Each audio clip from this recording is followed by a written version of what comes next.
Multi layer farming और जैविक खेती के रूप में पहचान बनाने वाले बुंदेलखंड सागर के युवा किसान आकाश चौरसिया के खेतों में काली हल्दी भी लहलहा रही है।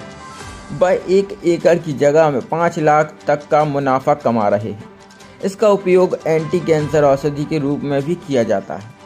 काली हल्दी सामान्यतः ठंडे प्रदेशों जैसे असम, गुवाहाटी, शिलांग या हिमालय क्षेत्र में की जाती है, लेकिन आकाश चौरसिया ने कम पानी वाले बुंदेलखंड जैसे इलाके में भी सफल प्रयोग किया है। यही वजह है कि अब दूसरे किसान आकाश से इसके गुण सीखने के लिए उनके पास आ रहे हैं। आकाश चौरसिया बताते हैं कि 1 एकड़ में हल्दी की खेती करने से 5 लाख तक का मुनाफा कमाया जा सकता है। काली हल्दी का उपयोग दैनिक जीवन में करने से व्यक्ति स्वस्थ और निरोग रहता है। इसके अलावा इसकी पाउडर, पेस्ट और तेल का भी मेडिसिन के रूप में उपयोग किया जाता है। आकाश चौरसिया पिछले 3 साल से काली हल्दी की खेती कर रहे हैं। इसके लिए वह मल्टी लेयर मॉडल का उपयोग कर रहे हैं। इस मॉडल में वह घास और बांस का एक स्ट्रक्चर तैयार करते हैं, जिसमें ज़मीन पर काली हल्दी की खेती करते हैं और फिर इसमें स्ट्रक्चर पर लता वाली फसल को लगाते हैं। आकाश ने हमारे प्रतिनिधि को बताया कि काली हल्दी की खेती को 2 प्रकार से किया जा सकता है। अगर आप मल्टी लेयर फार्मिंग में करते हैं तो फरवरी के महीने में हल्दी को लगाया जाता है। 9 महीने में यह मैच्योर हो जाती है और नवंबर के अंत या दिसंबर की शुरुआत तक इसकी खुदाई की जा सकती है। 1 एकड़ की जगह में 25 क्विंटल हल्दी का उत्पादन हो जाता है।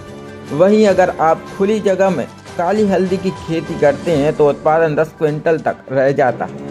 इसके साथ ही इसे फिर मई और जून के महीने में लगाया जाता है, जो फरवरी महीने तक तैयार हो जाती है। गली काली हल्दी 1000 से 1500 रुपये किलो बिक जाती है। वहीं अगर इसका पाउडर बनाकर बेचते हैं तो 4 से 5000 रुपये किलो बिकती है। अगर इससे तेल निकालते हैं तो 20,000 रुपये लीटर तक बिकता है।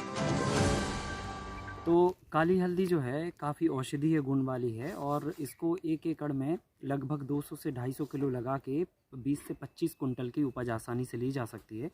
और मुझे लगता है बुंदेलखंड की मिट्टी जो है ना उसके लिए काफ़ी उपयुक्त है और जलवायु भी काफ़ी उपयुक्त है। इस पे हम लगातार काफ़ी समय से काम कर रहे हैं और यहाँ पर काफ़ी अच्छी उसकी उपज हो रही है और उसके हमें काफ़ी अच्छे लाभ भी मिल रहे हैं। तो अमूमन इसका जो रेट है बाज़ार में 400 से लेके 1000 रुपये किलो तक गीली हल्दी का रेट होता है, जो बीज के लिए उपयुक्त होती है या जो सामान्यतः किसके यूज़ में आने वाली होती है। और जो पाउडर होती है, जो डिहाइड्रेट करके उसे मतलब पाउडर बनाया जाता है, वो 3000 से 3500 रुपये किलो का मटेरियल होता है। तो इस तरह से उसके काफ़ी अच्छे लाभ हैं और इसे विदेशों में एक्सपोर्ट किया जाता है और इसकी काफ़ी फार्मा में और आयुर्वेद में काफ़ी बड़ी डिमांड है। तो किसान भाई अगर इस तरफ आते हैं पीली हल्दी से बेहतर अगर काली हल्दी उगाते हैं तो वो ना केवल अपनी आय में अच्छी वृद्धि कर सकते हैं, बाकी कैंसर जैसी जो बीमारियां आज हमारे समाज में विस्तार ले रही हैं उनमें भी हम प्रतिबंध लगा सकते हैं, रोक सकते हैं उनको। इस फसल को लगभग 7 से 9 महीने लगते हैं। अगर हम पका हुआ फसल लें जिसको हम बीज के लिए उपयोग करें और जिसका हम पाउडर बनाएं तो 9 महीने की फसल है। और अगर कच्ची अगर हम खोदना चाहें तो आपको मिनिमम 7 महीने आपको इंतज़ार करना पड़ेगा। तो इसका जो सही समय लगाने का होता है, अगर किसान मल्टी लेयर खेती के अंदर ये मॉडल में फसल लगाता है तो वो फरवरी से शुरू कर सकता है इसकी खेती और इधर जाके नवंबर में उसकी फसल को निकाल सकता है। लेकिन अगर खुले खेतों में अगर हम लगाना चाहते हैं तो जुलाई का महीना इसका सबसे उपयुक्त महीना होता है और इसको दिसंबर से लेकर जनवरी फरवरी के बीच में आप फसल को निकाल सकते हैं।